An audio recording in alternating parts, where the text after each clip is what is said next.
Thank you. Thank you, thank you. 1, 2, 3, can you hear me? I think we're still testing the sound, yeah, okay. The presentation today, Panpsychism and Psychedelic Sentience, is going to be quite broad, so you'll probably have a lot of questions. The first part, it's going to be two parts. First part, Panpsychism, is more what I'm doing at Exeter University at the moment for my PhD. The second half will become more speculative, more questionable, but I thought more fun to put ideas out there than be safe. So, just to give you that warning. Okay, so let's go. So, more specifically, what I'll be doing is I'll be giving you the terms, certain terms. Then I'll be giving you 3 arguments for panpsychism. I'll then talk about reasons for its being forsaken, why panpsychism is not a popular view today, really, in the West. And the second half, really, is the fourth part here, which is 4 modes. I'll be delivering 4 modes of interpreting psychedelic sentience via systems of panpsychism, because if panpsychism is true, then what does that mean for the psychedelic experience? I mean, if we reject ultimately materialism, how do we then reinterpret the experiences one can have on psychedelics? Okay, so let's begin. I should say questions will come afterwards, after the presentation. So if you think of any, just note them down. So panpsychism then, what does it mean? Well, pan means all, everything. Psyche means mind or soul. Panpsychism is a word coined by a Renaissance thinker called Patrizzi. And it's the view that sentiences, mentality, exist fundamentally, that means non-reductively, throughout all of actuality. So we ourselves, of course, most of us believe we are sentient, but so are mice. I think most people would accept that. Mycelia, mushroom roots, most people probably wouldn't accept that. Molecules, small number of people, and beyond that. But panpsychism is ultimately the view that sentience exists throughout all of those. So the next question is then, well, what do I mean by sentience? What is consciousness? Well, it's complicated. And I'm not going through all of this, obviously. But I think when you first tell people you believe in panpsychism, they think you're a bit of a nutcase. Because they think that what you're saying, that a chair or a table has human thoughts, memories of what they did last weekend and so on. No, not at all. So this is a big question in philosophy, of course, what sentience is. But by sentience, I mean it's an umbrella term which includes qualia, such as the 5 senses, so the bodily feeling, vision, hearing, smell, taste, also the emotions, desires, will, aesthetic appreciation, cognition, which is the power of reason and concepts, and which can be simple, complex, and so on. And then another aspect of sentience is what I call modes of sentience. So we can talk about access consciousness. This is awareness of something. When you're driving a car and you really want to avoid something, you're completely in the mode of access consciousness. But there is an argument from Ned Block and others that there also exists phenomenal sentience, which is still having the experience, let's say, of vision, colors, but not being conscious of it. So when you're driving, quite often you lose it. You're still having all these colors around you, but you're not necessarily conscious of what they are. So you can have sentience without consciousness. And that's quite important for panpsychism, because most panpsychists would deny consciousness to most things. In other words, access consciousness, focus on something, but they will allow for phenomenal consciousness or phenomenal sentience or aesthesis as ubiquitous. Other elements, from Bergson, we have this idea of rhythm of duration, so we perceive reality at a certain speed. We have a speed of time. But that doesn't mean that every creature perceives the world in the same way. A fly probably thinks we're always in slow motion, that's why we can't hit it. Even when you wake up on a Saturday morning, you probably feel a bit slower. So in relation to panpsychism, we would expect microorganisms to have a completely different rhythm of duration to us. And then also we have real perceptions, as it were, veridical perceptions. We see things around us, but also we have memories and imaginations. And so again, in panpsychism, this probably is excluded in most organisms. As well as that, of course, we have alternate forms of consciousness, which is where psychedelics come in. So you have here William James's criteria, Bertrand Russell's, Rudolf Otto's, and so on. But we'll come to that later. But so when a panpsychist says that everything is sentient, the important thing to note is that it does not mean that everything is conscious. Consciousness is the cream on the cake of sentience. It only exists in certain high-level organisms, such as ourselves, mammals, and so on. Where does panpsychism generally fit into mind-matter theories? One way of looking at it is like this. So, in the West, I was brought up mostly in England, 2 years in Sweden, but in the West, by default, I was sort of inculcated into physicalism or materialism. This has a variety of types. You have reductive physicalism. Eliminativism really doesn't even believe in sentience. Behaviorism thinks you can reduce it to behavior, like happiness is smiling and laughing, so on and so forth. Psychoneural identity theory. We have non-reductive physicalism, which does believe in sentience, consciousness, but it still believes that ultimately that's physicality. At the fundamental level, physicality only exists. The main view today, arguably, is emergentism, which I'll speak about in a moment. Opposed to that, then, we have dualism. Often, a lot of people think if you're not a physicalist, you're a dualist. But as you can see, there are other options as well. Dualism, then, is the belief that mind and matter are two distinct substances. Plato argued for it famously, but Descartes is most famous for it. So he believes that in interactionism, so the mind and the soul somehow interact. Descartes said through the pineal gland, very problematic. Parallelism, mind and matter are parallel, but they're not interactive. Leibniz's view, for example, occasionalism, Malebranche, vitalism, Bergson, so on. There are dualist theories. If you're religious, most religious people, I should say, are dualists. Probably they believe in the soul that will exist after the body. Not so popular in Britain, but in Germany and other countries, we have idealism. So subjective idealism, Berkeley, the view that matter doesn't exist. And that was the opposite of physicalism, It's this projection of our minds. Transcendental idealism is probably the most respected form there, which is from Immanuel Kant, Schopenhauer, and then dialectical idealism from Hegel and so on. Very interesting, but I used to be a sort of idealist until I realized a big problem with it, which is something called representationalism. It's philosopher Alfred North Whitehead who got me out of idealism, really.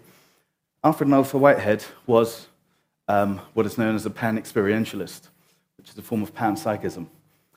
So panpsychism is neither of these, although there are overlaps. So, for example, Schopenhauer was a transcendental idealist and a panpsychist, you could say.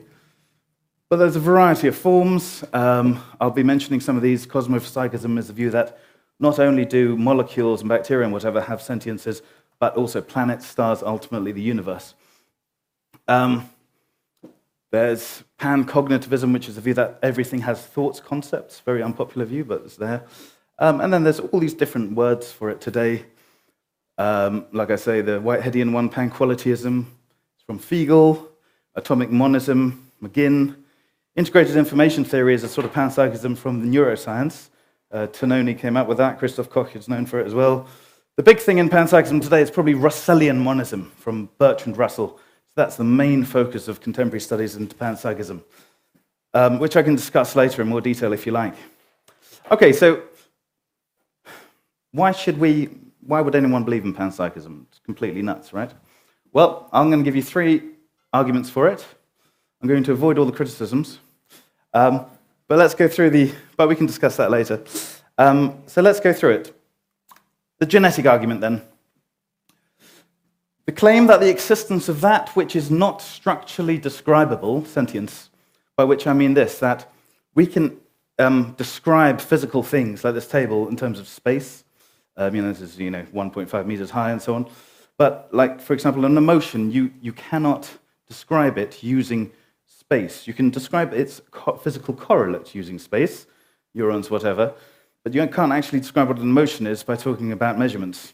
So the view that that which is not structurally describable, sentience, emerges from that which is, the physical, is so radical, unobservable, unintelligible, and supernatural that the contrary claim, panpsychism, that it doesn't emerge as such, is more reasonable. So, in other words, the argument that mind emerges from what we understand to be matter doesn't make sense, therefore it didn't emerge, therefore it was always there, panpsychism, very basically. The genetic argument splits into two types. First one is this. This is as logical as it will get today, okay, don't worry. If emergentism is false, as I will show you in a moment, hopefully, and yet if mind exists, does mind exist? Well, you believe it in yourself at least, then mind must always have existed. If the mind has always existed, then it must have existed in the pre-organic level, molecules, whatever. That is panpsychism. So then I'm going to show that emergentism is false, mind does exist, therefore mind has always existed, therefore panpsychism is true. Okay, why is emergentism false? Emergentism then, it's no undue exaggeration to say that we have been under the reign of emergentism since the early 70s, says this unbelievably fantastic philosopher of mind, Jae-Won Kim, Korean-American guy. He's in his 80s or 90s now, I think, still alive. But he is known as the greatest writer on emergentism because he's so clear. And as a result, he's sort of highlighted all the flaws in it. He writes, "The idea of emergence is an attractive and initially appealing one in many ways, and it's not difficult to understand its popularity, but it's not easy to make the idea precise and give it substantive content. Very generally, emergentism, if you haven't heard of it, is this. In nature, we have emergent properties. So from atoms and molecules, we get emergent chemical properties. From chemical properties, emerge biological properties. And then the argument is, analogously, from biological properties, emerges sentience. Right? That just seems to flow. Well, it seems initially appealing, but it's very problematic. Why? Well, a number of reasons, and it gets very complicated, so I can't go into it in detail here, but a few pointers. Correlation between a mind and matter does not per se imply emergence. So we all accept, of course, that certain mental states, like satisfaction, is related to certain brain states. But all we have there, the only empirical proof there we have, is correlation. These correlate. The interesting question is, well, what's the relationship between that correlation? The correlation alone doesn't prove anything. It doesn't prove that matter, as it were, produces mind. It doesn't mean that mind can have an effect on matter, mental causation. It doesn't mean they're identical. And it doesn't mean that they interact either. All we have is correlation. Correlation simply shows the problem. It doesn't give any answer. Secondly, mind-matter emergence is disanalogous to the matter-matter emergence found in nature. All of those examples I gave you, the classic one is like liquidity emerges from molecules. All of those are examples of where that which is structurally describable, again spatially, something spatial emerges from something spatial. The argument that that's how the mind emerges from matter is disanalogous because, as I was saying, most of the mind, not all of it, most of the mind, most mental properties are not spatially describable. Thirdly, the transordinal nomology, that means the laws of nature which connect matter to mind, required to bridge mind and matter, also known as bridge laws, have not been discovered and would not be empirically discoverable, even in principle, because one cannot see directly the mind of another. Fourthly, and this is the key problem that Jae-Won Kim points out with regard to emergentism. As a physicalist doctrine, emergentism must accept the causal closure of the physical, which means this, that every event has a physical cause, which is completely sufficient. A causes B. Yet it also seeks, and the emergentist also seeks to accept mental causation. So that which emerges has novel properties, which cannot be understood from the lower level. And one of the novel properties of the mental is that it has a power. So in other words, like, for example, my desire to have this drink here caused the moving of my muscles. Now, although that seems obvious to many, it seems completely impossible to many others. Why? Because ultimately you would say, well, that desire actually is reducible to neuronal behavior, and that's physical, and that caused my muscles to move, and that's physical as well, so it's purely physically describable. The problem is, that's epiphenomenalism, the view that mind is just like steam coming off a train. It has no effect, cannot have an effect in the physical world. It can't be a power like gravity or electromagnetism, whatever. The problem with it is a number of problems. One is this, from Karl Popper. He said, why would mind have evolved if it has no purpose? Even vestigial organs once had a purpose, but it seems that if you're an epiphenomenalist, you're giving no purpose, no power at all to the mental. So why did it evolve? Not only in humans, but presumably in other beings as well. Why did it not eventually go away if it was some kind of side effect? It seems that epiphenomenalism, which really is a consequence of physicalism, Popper calls it anti-evolutionary. It's an anti-evolutionary theory. There's a lot of other reasons against epiphenomenalism as well. For example, it's been said, if you believe in reason, you must believe in mental causation. If you think that reasoning things out has any effect upon the world, then that is an example of mental causation. We can discuss that in detail later, but I'm just pointing out here that it is a big problem and it hasn't been resolved. So, for a lot of reasons, emergentism, I argue, fails, but I can't convince you now in a few minutes. But, okay. William James argued against emergentism 100 years ago. He writes this: consciousness, however small, is an illegitimate birth in any philosophy that starts without it, and yet professes to explain all facts by continuous evolution. If evolution is to work smoothly, consciousness in some shape must have been present at the very origin of things. Interestingly, William James wrote that in a book where he criticized panpsychism, but later on, in A Plural Universe, he came to accept it. So, in other words, if you don't believe in panpsychism, another way to look at this is the following. If you don't believe in panpsychism, you must believe that at some point in evolutionary history, suddenly consciousness or sentience burst into being. But that's a very radical claim. That, of course, can't be empirically verified. We can't go back in time. And if you believe that, you need strong evidence for it, which is, of course, lacking. Sewell Wright, who was founder of population genetics, great biologist, he wrote this: the evolution of a new organ involves nothing more mysterious than differential growth. Emergence of this kind poses no serious philosophical difficulty. Emergence of mind from no mind at all is sheer magic. We conclude that the evolution of mind must have been coextensive with the evolution of the body. By body, he means matter here. Moreover, mind must already have been there when life arose, and indeed must be a universal aspect of existence, still assuming that mind cannot arise from nothing. So, that's the genetic argument in various forms against emergentism. And the genetic argument ultimately is this: if emergentism is false, then ipso facto, panpsychism must be true. But that's not the only argument for panpsychism, that's obviously a negative argument. Here's a more positive one, the abstraction argument, as I call it. And it's this: our common notion of matter-energy, physicality, is an abstraction that as such omits sentience as its concrete immanence.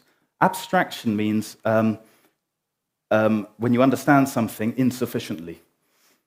Bertrand Russell made this point. He writes, the physical world is only known as regards certain abstract features of its space-time structure, features which, because of their abstractness, do not suffice to show whether the physical world is or is not different in intrinsic character from the world of mind. If you look at the history of matter, our notions of matter, we see it changes all the time, from the ancient Greeks, Democritus, and so on, through to understandings of it as having mass, as having nuclear forces, as having spin, and so on. Our notions of matter are evolving. To think, therefore, that our current understanding of matter is sufficient is ahistorical. And the argument of the panpsychist is that in order to avoid problems of emergentism and so on, we have to accept that another aspect of mind, another property that it has, rather, is sentience. Whitehead, who was Russell's teacher and the main philosopher I'm looking at these days, Alfred North Whitehead, in his system, his philosophy of organism, he writes, the notion of physical energy, which is at the base of physics, must then be conceived as an abstraction from the complex energy, emotional and purposeful. So in Whitehead's cosmology, all matter has, there's an emotive aspect to all matter, But of course, we don't see that, just as I do not see your consciousnesses now. I don't see them, I infer them. But for him, they are everywhere. What would that intrinsic aspect be? Well, David Chalmers, famous Australian philosopher who coined the hard problem of consciousness, he is very sympathetic to panpsychism these days. He writes, there is only one class of intrinsic non-relational property with which we have any direct familiarity, and that's the class of phenomenal sentient properties. Sprigg, Timothy Sprigg, who actually came up with this "what is it like to be" phrase, which Thomas Nagel made famous with bats. He writes, if the physical world has an inner being, as it must have, if it's not merely phenomenal, that is a convenient fiction, that inner being must be psychical, sentient, if it is to be anything intelligible at all. Charles Hartshorne, who was a Whiteheadian, he wrote, mindless matter is not a given, but a logical construction, and a negative one. So the idea we have of matter as being mindless is nothing we have actually, but this is an abstraction, a construction, a fiction. Third argument for panpsychism, all these are interrelated, the inferential argument. I infer that you have sentience, as I was saying. I can't empirically verify it. I can't see your consciousness. I could see your brains, if you're in hospital or whatever. I could see correlates of your consciousness, but I couldn't directly see your consciousness. So I infer it. I also infer it to my pet dog, my pet cat, sheep, so on. Why? Because they're similar to me, they have brains, I suppose, and so on. Descartes famously said that all animals are machines, only humans had souls. Well, actually, he was a bit ambivalent. He said magpies had sensations, but that contradicted his whole machine thing. It's a complicated matter. But generally, he's known for saying, only humans have souls. If we only relied on proof, empirical proof of what animals or what creatures had sentience, we would be solipsists, which means that you only believe that your own mind is real. You yourself are real. Everyone else is just an automaton, a robot. So, in other words, inference is our only means. Proof is not a valid means of reasoning here. So we generally infer that other animals have sentience, but why not plants, fungi, and so on? Why? Well, generally speaking, it's believed that neurophysiology is necessary for sentience, brains, in other words. Now I'll bring in Fechner, Gustav Fechner, who I'll speak about more in detail later.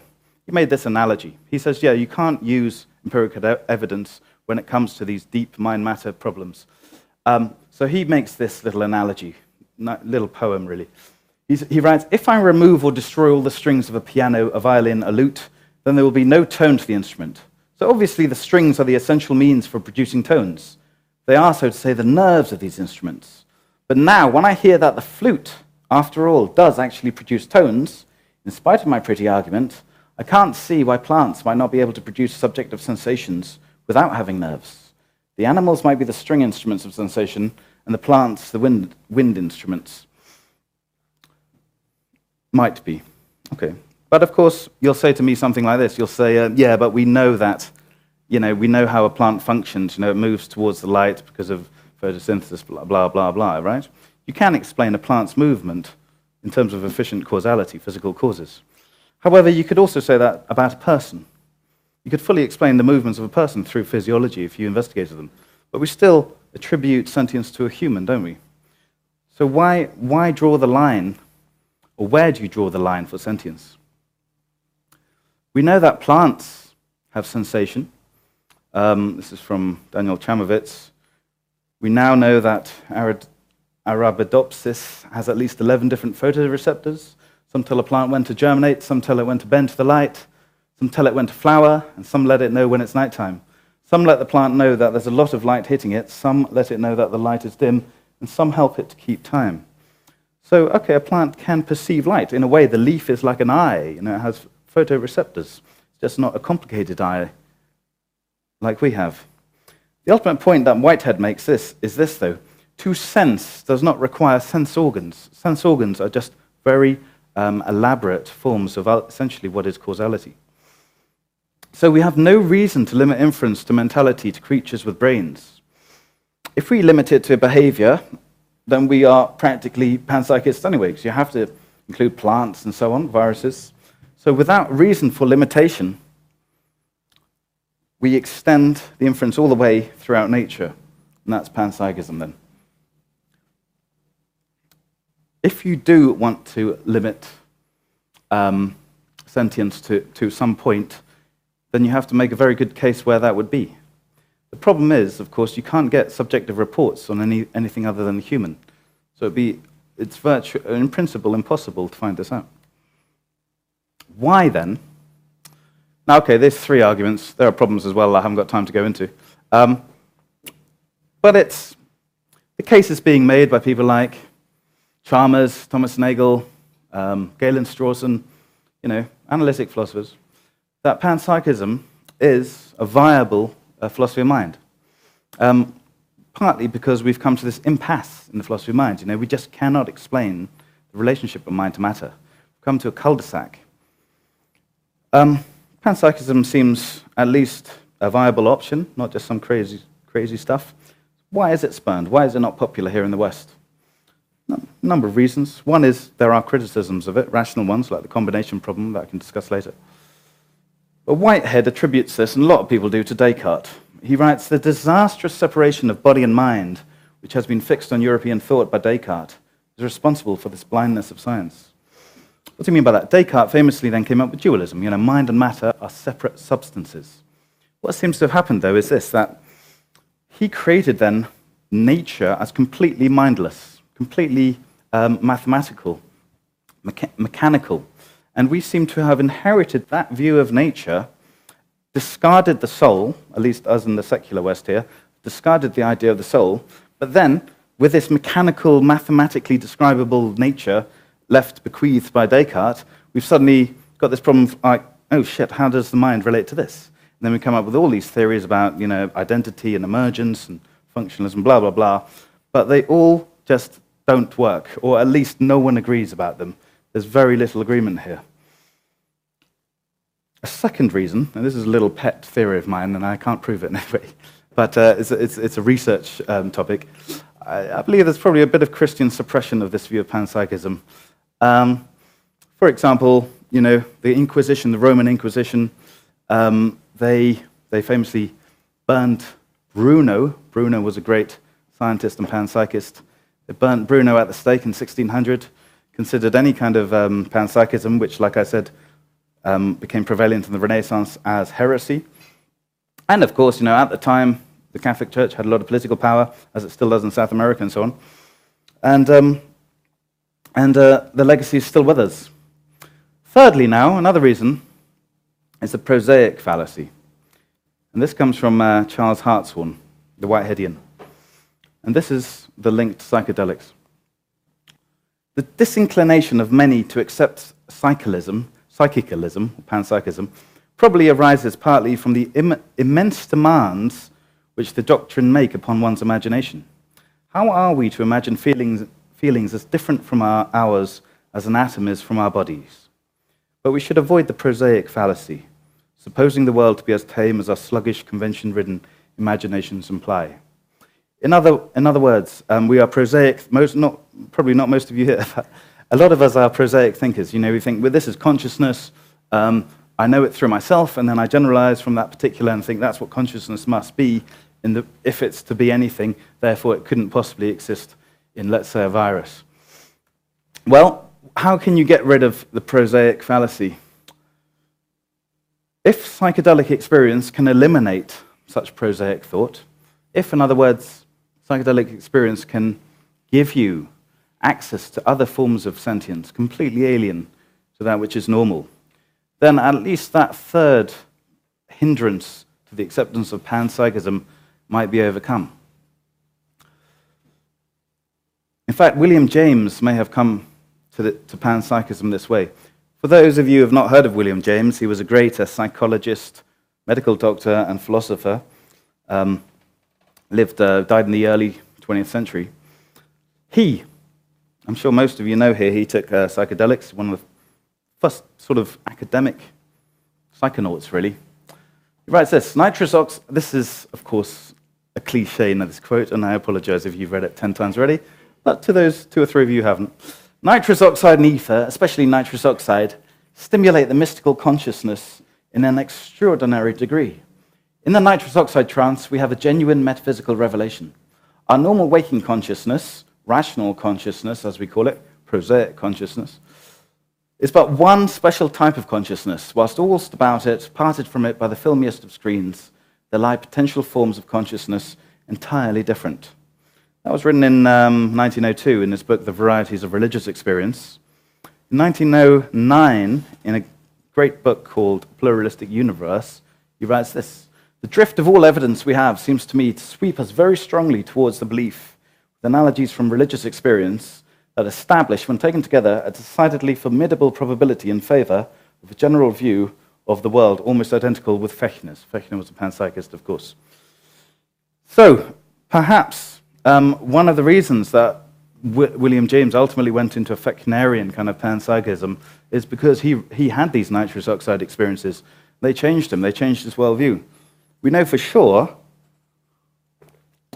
that they made him understand Hegel. He said in an article once that after taking nitrous oxide, I now fully understand Hegel's philosophy.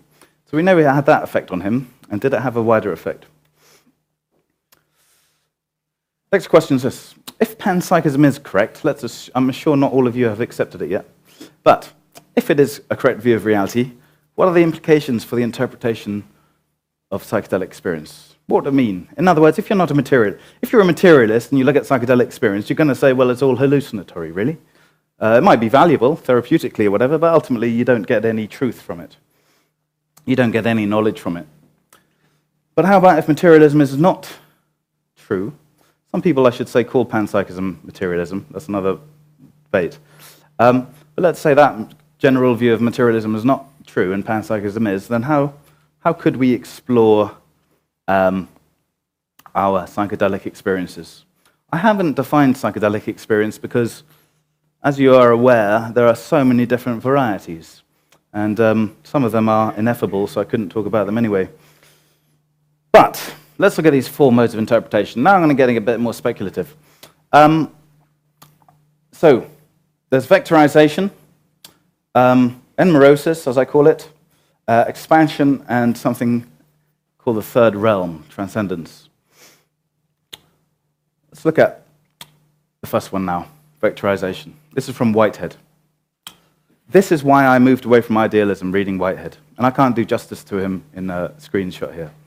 But he writes this: "The claim that the cognition of alien mentalities, in other words, other mentalities, must necessarily be by means of indirect inferences from aspects of shape and of sense objects is wholly unwarranted."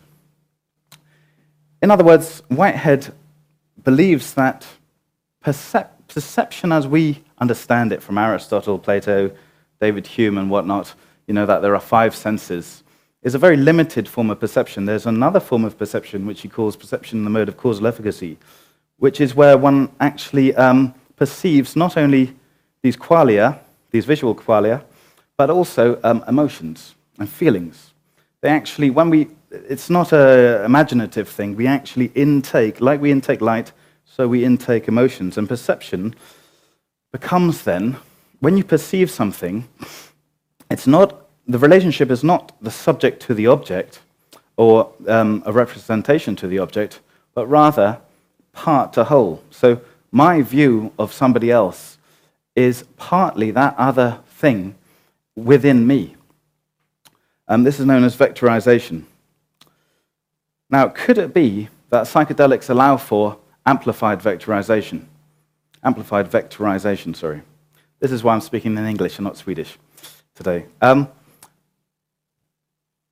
In other words, could it be that when you take psychedelics, in certain cases, let's say you're viewing a plant, could that perception actually be a slight fusion of the sentience of that plant, accepting panpsychism? So if you accept panpsychism, you accept that plants have a form of sentience. And if you accept Whitehead's view of perception, which is broader than the general view, then it seems that, yes, you can generally perceive an aspect of the feelings of the plant, but could that be amplified then with psychedelics? Well, Alan Watts writes this: with LSD, 25, mescaline, psilocybin, dimethyltryptamine, DMT, and cannabis, one receives polar awareness, whereby one sees that things that are explicitly different are implicitly one, self and other, subject and object. And there are a myriad accounts of such vectorization. Here's one from Paul Devereaux. He writes, I found my awareness slipping inside that of the daffodil. While still being conscious of sitting in a chair, I could also sense my petals. Then an exquisite sensation cascaded through me, and I knew I was experiencing light falling on these petals. It was virtually orgasmic, the haptic equivalent of an angelic choir. So, the interesting question is this. Well, okay, again, if you accept panpsychism, then you would accept the basic form of sentience to a daffodil. Remember, like I said, not necessarily, almost definitely not consciousness, but some form of pleasure, perhaps. The question then becomes, when you read reports like this or experience things like this, does that mean that you're just simply imagining it? Or could it be that somehow you are partaking of that plant's sentience? Related to that, we have what I call enmerosis. Whitehead believes that our general bodily state, our general consciousness, is informed by the micro-sentiences of all our cells, not just in our brain. Perception in the mode of presentational immediacy is the five senses from Hume and so on, but like I said, he believes in this other causal efficacy, and could it be that on psychedelics, these are amplified somehow? In other words, your general form of perception is lost, so these other forms, these other plurality of sentiences somehow come to the fore. Could that be why, for example, we sometimes feel a fragmented self?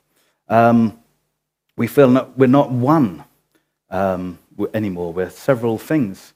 We're experiencing feelings which are completely alien to us. Could these feelings be those of our bodily selves? Furthermore, the rhythm of duration of subsomatic cells would differ. Thus, a sense of relative temporal distortion might occur. So as I was saying, we would be wrong to think that the speed of time that us humans perceive is absolute. There's no reason why this mode of time is objective at all. If cells, say, had a form of sentience, then presumably they would have a completely different sense of time, and thus we could expect to experience temporal distortions, as is very common. We'd have emotions, feelings. I mean, I know that I've had feelings on psychedelics which are completely alien. I can't even remember them anymore, but I just remember that they were so different to anything I've ever had that a normal phenomenology just cannot account for them. The third way in which we could possibly interpret psychedelic experience is expansion. Let me return to Fechner now, Gustav Theodor Fechner. He was a professor of physics at Leipzig. He was a founder of psychophysics. He was the first person to really make psychology a science, empirically investigating it. He was also a philosopher. He was a panpsychist and a pantheist. Interesting character. William James writes about him. William James was very inspired by him in later works. He had this horrible illness where he was on the brink of death. He almost died. He went completely blind for 3 years. I mean, he couldn't eat for 2 weeks and so on. Anyway, he recovered. And one day he went into his garden and he took away his blindfold, and he had this experience which is very analogous to many psychedelic experiences. He saw plants have an inner light. They sort of seemed to communicate to him. He saw Earth as a living being, the whole planet as one organism. A bit like Lovelock's Gaia theory, which was later. Fechner came up with this first. So he pushed panpsychism upwards, actually, and I'm not personally going there. I'm putting it out there, though. So he pushed it upwards so that unified sentience also instantiates at levels higher than what we call organisms. This is known in the field as cosmopsychism. So planets and stars are sentient, and the universe as a whole is the ultimate sentience, God. He is very explicit about his epistemology, theory of knowledge. He says, only analogy, rather than empirical induction or logical deduction, can be used to decipher the existence of other minds. Neural correlates of consciousness are insufficient. So he was, like I say, a physics professor. He realized that by analogy, he was making these claims. But of course, the problem with arguing from analogy is that it's never certain, like logical deduction is. Induction is never certain either. But he argued that it was most plausible. He also had other arguments. And the interesting theoretical point is this. If we accept that nerve cells, neurons, are not necessary for sentience, if we accept like plants have sentience, for example, or even if we accept that there can be artificial sentience, artificial intelligence and robots, computers, whatever, if we accept the possibility of that, then by the same principle, perhaps you could extend that to the world as a autopoietic, a self-sufficient system. Plato came up with this idea of the world soul in Timaeus 2,500 years ago. Fechner repeats. He writes, Is not the earth in its form and content, like our bodies, and like the bodies also of animals and plants, a unified system, a system relatively closed? Is it not a system which, though it is subject to stimulus and determining influences from without, determines itself and develops from within, engendering inexhaustible variety? In other words, is the world not, we talk about the ecosystem, but of course, generally we say, yeah, but that doesn't mean it's conscious, it's not a living organism. But Fechner says, well, why not? If we haven't determined what kind of structure is required for sentience, how can we say the earth is not sentient? One reason for in the mid-20th century, something called psychoneural identity theory was very common, prevalent. It's the idea that, well, consciousness simply is the neurons. It's the same thing. But that was criticized by people like Fodor, Putnam, because of multiple realization, which is this. If the same mental state can be realized by distinct physical substrates, Putnam talks about hunger in a human and hunger in an octopus, then the correlates cannot be identical. In other words, if you're going to say that hunger simply is a certain pattern in the brain, then you would deny it to all creatures which did not have a human brain, which seems implausible. Surely it's more plausible that, for let's say, an octopus can feel hunger. Of course, an octopus's brain is very alien to ours. 2/3 of its brain are in its arms, But it's a very clever creature, as we all know. So we can't say that a mental state is its neural correlates. So there must be a multiplicity of different types of physical substrates that are related to the mental state. And if we don't know the criteria, without knowing the criteria by which a physical substrate can instantiate a mental state, we cannot at the least rule out such Fechnerian cosmic sentiences. Like I said before, if you're skeptical about that, total skepticism leads to solipsism.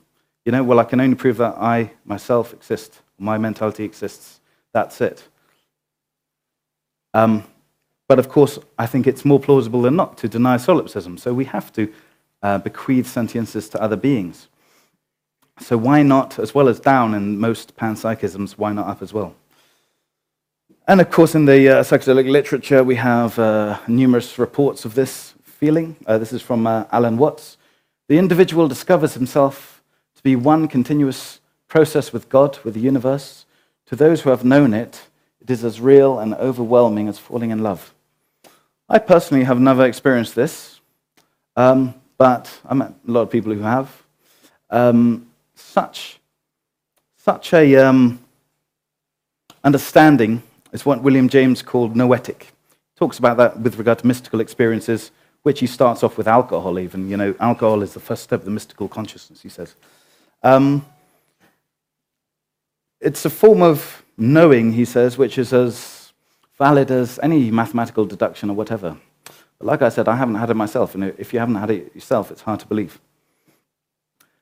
As I'm in Stockholm, I had to mention this guy, the great Swedish writer Patrick Lundborg, or I should say Lundborg, whatever. I often ask Swedish people, Patrick Lundborg, right? And they're like, no. I say, he's a famous Swedish psychonaut. Patrick, never heard of him. And then I say Lundborg. Like, oh, yeah, of course, right. He died, unfortunately, a few years ago. He's got a great book called Psychedelia. And He writes this: pantheism is a psychedelic core value. The fundamental psychedelic experience from which pantheism emerges occurs in an almost automatic manner. The pantheistic insight brings an important ethical dimension to psychedelia. A lot of questions stemming from this. So what ethical dimension is he talking about? Well, obviously ecological values. You know, if you believe that the whole of nature is imbued with sentience, you would have more respect for it. Interesting, though, because that's the complete opposite of what Bertrand Russell wrote. Bertrand Russell had a mystical experience. He writes about seeing things and whatever. He wrote an article called Mysticism and Logic, and he writes that mysticism, in which I include psychedelic experience, leads to nihilism. That good and evil are illusory. So it's an interesting question whether psychedelics sort of promote a moral point of view or whether they actually get rid of it, get rid of social customs and mores, and lead to something more enlightened. Something we can discuss, perhaps. However, there's this point. Even if there were celestial sentiences, why would a human be able to fuse with them via psychedelics? Well, like I said, one Whiteheadian response is this, that all perception involves the actual reception of external feelings into oneself, vectorization, and normally we have what he calls negative prehensions, which cut off most of reality. You know, we only see that of reality which is useful for our practical needs. But maybe that function is cut off through psychedelics, and thus we are open to other sentiences from below, but also from above, perhaps. Whitehead believed in a god, in a sort of pantheistic god, which was also transcendental, though. Another response is via cosmopsychism. Sentience is provided top-down, so that chemical disturbance in the organism interferes with the limitation operandi. It's an interesting thought. It would take a lot of articles to make the case more strong, but nonetheless, I thought I should mention it as it is such a common psychedelic viewpoint. The last way you can interpret psychedelic experience is through the third realm. Now, a lot of panpsychists, like Whitehead and Russell, believe in this third realm. I'll explain it in a moment. The term itself comes from Frege, the great logician Frege. He writes this. I'll explain it afterwards. A third realm must be recognized. What belongs to this corresponds with ideas, in that it cannot be perceived by the senses, but with things, in that it needs no bearer to the contents of whose consciousness to belong. Thus, the thought, for example, which we expressed in the Pythagorean theorem, is timelessly true, independently of whether anyone takes it to be true. It needs no bearer. It's not true for the first time when it's discovered, but it's like a planet which already, before anyone has seen it, has been in interaction with other planets. Okay, what does that mean? Well, Frege, Whitehead, Russell, Santayana, Kurt Gödel, who came up with the incompleteness theorems, many other great thinkers, not to mention Plato, believed in this third realm. So what is basically the question of what is reality? So we have the mental realm, ideas. We think about the physical realm as distinct from that, although I'd say ultimately that's an abstraction. But as well, we have a third realm of ideas, which are not temporal, thus they are eternal. Something I need to go into more, I can't talk about it now in detail, but sort of compelling evidence for that. For example, what Russell writes about whiteness, the color whiteness. He says, if whiteness were an idea, no two people could have the same idea. Well, of course we do. So in other words, we can instantiate whiteness, but whiteness exists whether or not anyone's thinking about it or having the experience. It exists in this, it subsists, he says, in this eternal realm.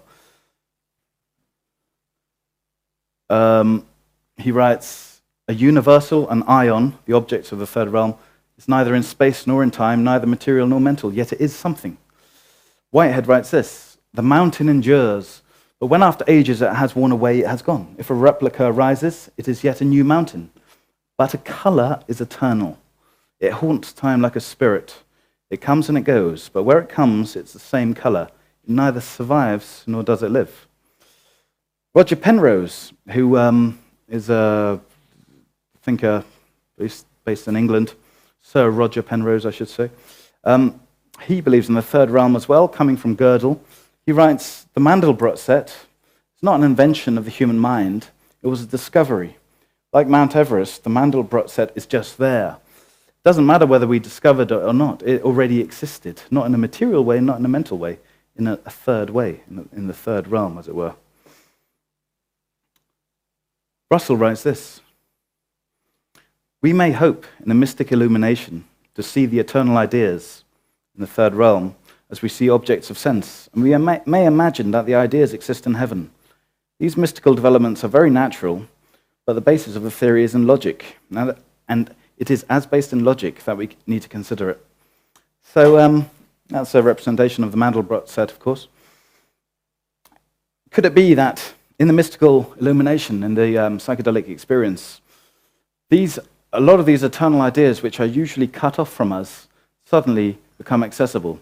And thus we see these strange apparitions, even perhaps new colors, things, of course, which are termed ineffable because they've never existed in our era for us to create words for them. Could it be that we have more of an illumination of this realm through psychedelics? Well, this theory of the third realm, originates in Plato, actually Pythagoras before that probably. But Plato's theory of forms, I'm sure most of you have heard of, may have been initiated themselves by psychedelic intake, the Kykeon, the Eleusinian mysteries. If you've never heard of the Eleusinian mysteries, they were a yearly occurrence in ancient Greece. People traveled, usually from Athens, 13 miles to Eleusis, and partook in these rituals. One aspect of the ritual was to drink a specific dose of what is known as kykeon, a potion, which contained barley, mint, and water. But there's a lot of evidence to show that that was psychedelic. Albert Hofmann, who created LSD, of course, argued that the ergot, little parasitic fungus found on barley, is psychedelic and was probably an aspect of that kykeon. It's the basis of LSD, of course. We can go into that later. There's arguments for and against, but I think most of the evidence points towards the fact that the kykeon was psychedelic. I mean, wine was psychedelic in ancient Greece, so it's not a really big issue. But Plato wrote what you might consider to be the first trip report in history, in the Phaedrus. He writes this, those who behold here any image of that other world of forms is wrapped in amazement. There was a time when we saw beauty shining in brightness, we philosophers following in the train of Zeus and other gods. And then we beheld the beatific vision and were initiated into the mystery which may truly be called the most blessed when we were admitted to the sight of apparitions. So most people believe this was, they were called mysteries, it was forbidden to speak about them. But most people believe this to be his report of what he experienced at Eleusis. The Phaedrus itself takes place next to a river, which was part of the walk to the lesser mysteries. So it could be the case that Plato, through psychedelics, initiated this idea of the theory of forms and of dualism, substance dualism. In the Phaedo, in Plato's Phaedo, he talks about him wanting to be known as a mystic, as someone associated with the mysteries. He writes that before he introduces his idea of the soul, or substance dualism, which was so influential in Western thought, and the theory of the forms. So not only might we interpret psychedelic experience as being a sort of admission to the third realm, but it might have been that which set off the whole of Western philosophy, if you accept Whitehead's famous claim that Western philosophy is but a series of footnotes to Plato. So that's pretty much it. Summary, three main arguments for panpsychism. And if you accept panpsychism, then there are 4 modes of interpreting psychedelic experience. More details in my book, Pneumonautics, 9 copies of which are available. Thank you.